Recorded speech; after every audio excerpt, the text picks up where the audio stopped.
Hello, j'espère que tu vas bien.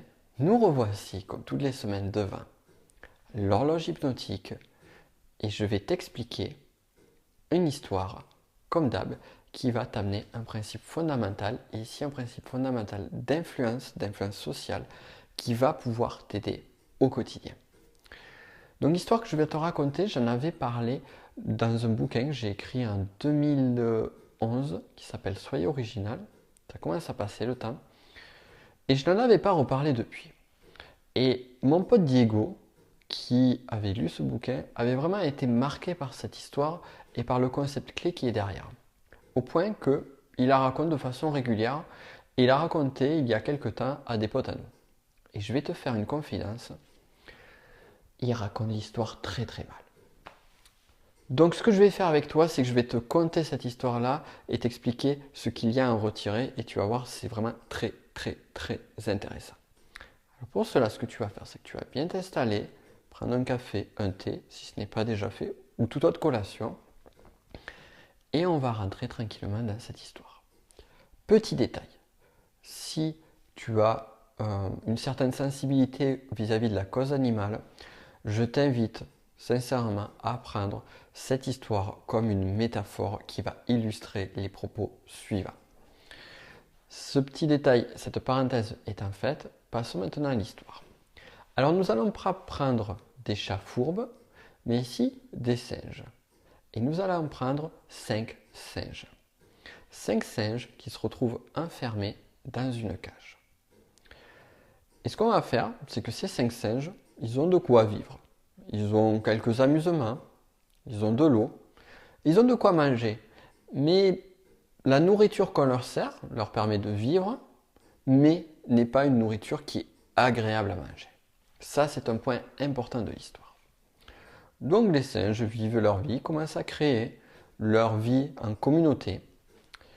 Et un jour, alors qu'ils vaquaient à leur occupation, l'un d'eux se met à regarder au plafond et découvre des bananes. Des bananes. Imagine. Imagine que tu sois habitué à manger quelque chose qui n'est pas un repas que tu manges, mais que tu n'aimes pas forcément. Et qu'un jour, accroché à un plafond, oui, parce qu'on peut l'accrocher au plafond, se retrouve ton plat préféré, celui que tu adores. C'est exactement ce qui se produit avec ces 5 singes. Donc forcément, le premier des singes qui trouve ces bananes, qui voit ces bananes, va très très vite se précipiter à la cage, commence à grimper sur la cage pour attraper la banane. Quelle ne fut pas sa mauvaise surprise lorsque, au moment où il a saisi la banane, de l'eau glacée arrive du plafond, et oui, parce qu'elle ne va pas arriver du sol, de l'eau glacée tombe sur l'ensemble de la cage et sur tous les singes, au point que le singe qui avait attrapé la banane se retrouve tellement surpris qu'il lâche la banane et tombe directement par terre. Sanction pour tout le monde. Du coup, le singe ne se démoralise pas et comme c'est un battant, comme il a cultivé la résilience et qu'il a vu la vidéo que j'avais faite à ce sujet, parce que oui, les singes regardent mes vidéos YouTube, il se relève et il remonte la cage pour attraper une seconde fois la banane et faire une seconde tentative. Seconde tentative, il remonte, il attrape la banane et au moment où il attrape la banane, douche glacée pour tout le monde. Il se retrouve surpris, impossible d'attraper la banane. Il essaye une troisième fois. Troisième fois, rebelote. Puis il se dit, bon, j'ai fait quelques tentatives, ça n'a pas marché. J'essaierai demain. Le lendemain, il voit les bananes qui sont toujours là. Il refait une nouvelle tentative, frais comme un gardon et bien déterminé à attraper ces bananes. Et il monte grimpe la cage. Et que se passe-t-il au moment où il attrape la banane? Douche froide. Plus tard, un autre singe essayera, puis un troisième. Et au bout d'un moment, les singes, même très rapidement, ont compris qu'à chaque fois qu'on attrapait une banane, on avait droit à une sanction générale de douche glacée. Ce qui se produira un peu plus tard, c'est qu'à chaque tentative, à chaque nouvelle tentative, eh bien, avant même que le singe arrive à attraper les bananes, la plupart des membres du groupe vont l'empêcher d'attraper, de ne serait-ce que s'accrocher à la cage pour récupérer ces bananes. Parfois, l'un d'entre eux arrivera à se glisser, à passer inaperçu et à monter, à faire une tentative. Et lorsqu'il attrape la banane, douche glacée, et là, les autres singes se rendant compte de la fourberie du singe, parce que oui, il n'y a pas que les chats qui sont fourbes, la fourberie du singe, eh bien, lui donne une belle punition. L'histoire pourrait s'arrêter là. Mais nos chercheurs sadiques, parce que oui, ils sont sadiques quand même, il faut le dire, décident de couper l'eau gelée. Seulement voilà, au moment où ils décident de couper l'eau gelée, la plupart des singes ont compris que attraper des bananes, les 5 singes, c'était une mauvaise chose. Donc au final, ils se retrouvent avec un mets délicieux. Imaginez votre plat favori au plafond, et puis que personne ne fasse de tentative pour aller le chercher. Forcément, puisque aller le chercher égale sanction. De là, on continue l'expérience. On ouvre la cage, on enlève un des singes et on met un nouveau singe. Le nouveau singe arrive dans la cage, il ne connaît pas toute l'histoire, il n'a jamais été sous le coup de l'eau gelée, il voit des bananes au plafond, qu'est-ce qu'il fait? Forcément, il va aller chercher ses bananes. Et à ce moment-là, tous les singes arrivent et l'empêchent d'attraper ses bananes. Une fois, deux fois, trois fois, ils font vivement comprendre qu'il est interdit d'attraper la banane. De là, le singe comprend la situation, comprend ce qu'il est possible et interdit de faire. On ouvre la cage, on remplace un second singe et on en met un tout nouveau. Que va-t-il se passer à ce moment-là? Le singe va essayer de grimper. Les 3 singes qui étaient déjà là dès le départ vont l'empêcher, mais chose intéressante, le nouveau singe qui était arrivé juste avant lui va également l'empêcher d'attraper les bananes. On va en remplacer le 3e singe, rebelote, 4e singe, rebelote. Et lorsqu'on remplace le 5e singe, c'est-à-dire que l'on se retrouve avec 4 singes qui n'ont jamais été arrosés d'eau gelée et un nouveau singe qui lui non plus n'a pas été, eh bien les 4 autres singes vont faire comprendre au 5e singe qu'il est interdit de prendre les bananes. Imaginez la situation maintenant. La situation, c'est 5 singes qui n'ont jamais été arrosés d'eau gelée. 5 singes qui se retrouvent avec leur mets préféré au plafond. 5 singes qui peuvent à tout moment récupérer leur mets favori. Et pourtant, personne ne le fait. Et c'est là qu'en vient le concept clé de preuve sociale. C'est-à-dire que la preuve sociale, c'est l'effet mouton, en d'autres termes. C'est lorsque le groupe a décidé de quelque chose, on va se conformer à l'avis du groupe, plutôt que d'être expulsé du groupe. Et je ne vais pas rentrer dans les détails, je referai d'autres vidéos conseils là-dessus, mais plus le groupe sera proche de vous, et plus vous aurez tendance à vous conforter à ce groupe-là. Et là, c'est exactement ce qui se passe. Et on en arrive à des points tels qu'on peut se trouver dans des situations absurdes, si on regarde de façon avec un petit peu de recul, où finalement tout le monde fait quelque chose parce que tout le monde l'a fait jusqu'alors, alors que ce n'est pas la bonne chose à faire. On fait comme ça parce que tout le monde fait comme ça, et que tout le monde avant a fait comme ça, et tout le monde encore avant a fait comme ça, sans se poser la question de savoir est-ce qu'on peut faire différemment.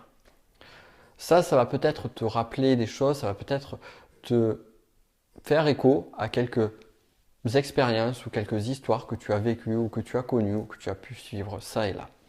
C'est le principe de preuve sociale. Et ce qu'il est important de comprendre aussi bien pour toi que pour moi, c'est que nous sommes tous confrontés à ce système de preuve sociale.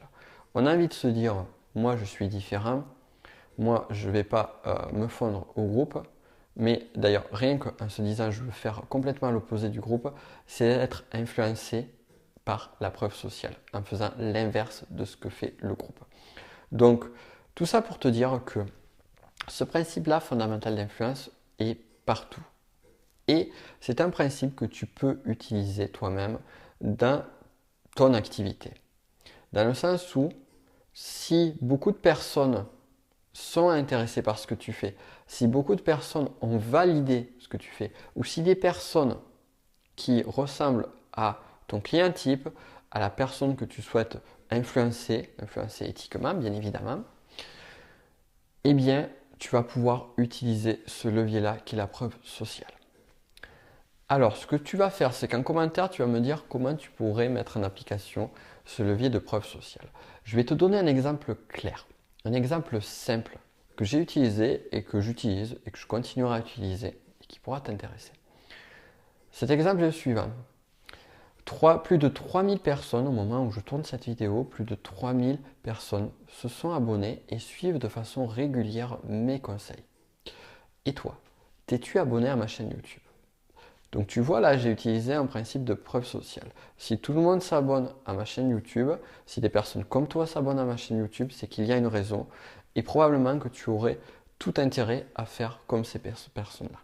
Ça, c'est l'utilisation de ce levier de preuve sociale. Et tu peux l'utiliser de différentes façons. L'utilisation de chiffres de masse, permettent ceci. Par exemple, lorsque tu vas voir une manifestation, que des syndicats vont gonfler le chiffre des manifestants et que les services de police vont au contraire le minimiser pour dire regardez, il n'y avait pas grand monde. Ça, c'est le principe, c'est d'un côté comme de l'autre, c'est l'utilisation du principe de la preuve sociale. Voilà donc pour ce conseil qui, pour moi, est très très important et pour cette histoire de singe que je t'invite à raconter et à dire à droite à gauche. Et peut-être qu'avec cette vidéo, tu pourras la raconter d'une meilleure façon. D'ailleurs, ça va pas être dur pour toi de la raconter mieux que la façon dont la raconte Diego, parce que c'est une catastrophe la façon dont il explique ce principe de preuve sociale.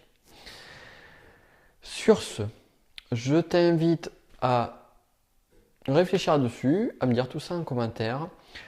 Également, donc tu l'as vu, je t'ai expliqué la technique avec le principe, avec une façon de faire que j'utilise, c'est ils sont 3000 à me suivre, inscris-toi, abonne-toi à ma chaîne YouTube si ce n'est pas encore fait.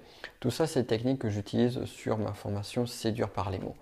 Donc, je ne sais pas si tu as vu Séduire par les mots, tu retrouveras l'info ici sur Séduire par les mots. Donc, regarde et je t'invite vraiment à regarder vivement tout ça parce que là, on va vraiment beaucoup plus en détail sur l'utilisation des leviers d'influence, notamment avec le langage, ce que j'appelle le langage hypnotique.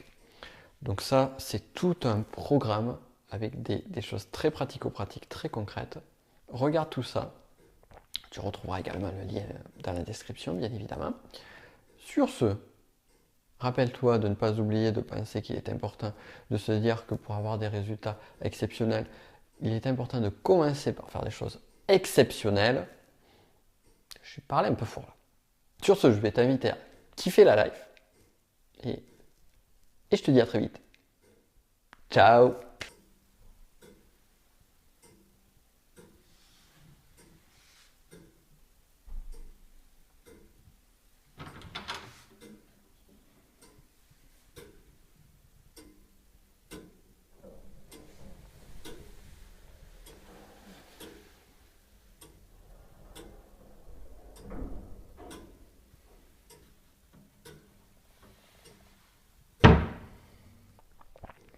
Eh bien, je vais te dire, parler de ces histoires de singes et de bananes, ça m'a donné envie de mâcher moi aussi une banane.